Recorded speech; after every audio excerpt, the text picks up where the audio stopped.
ଚିନ୍ତାରୁ ମୁକ୍ତି ପାଇବାର ଉପାୟ ଭାଗ 66। ତୁମେ କେଡ଼େ ଭାଗ୍ୟବାନ। ତୁମେ ନିଜକୁ ଦେଖ।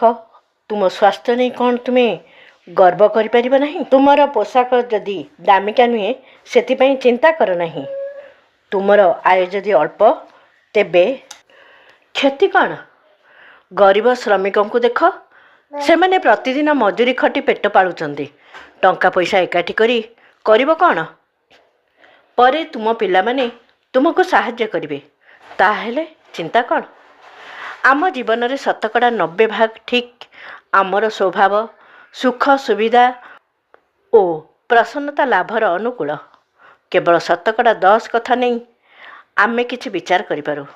ଚିନ୍ତା କ'ଣ?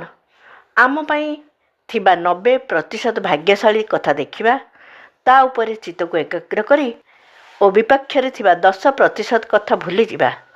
ଆମେ ପ୍ରସନ୍ନ ରହିବା ସକାଶେ ଏଇଆ ଦରକାର। ନିଜର ଅଭାବ ଦୁର୍ବଳତା କିମ୍ବା ଆମ ପାଖରେ ନଥିବା ଜିନିଷ ନେଇ ଭାବି ବସିବାର ଅର୍ଥ ହେଉଛି ନିଜର ଉତ୍ପାଦକ ଏବଂ ସୃଜନାତ୍ମକ ଶକ୍ତିର କ୍ଷୟ କରିବା। କ୍ରମଶଃ ଆଗାମୀ ଭାଗରେ ଆହୁରି ଆଗକୁ।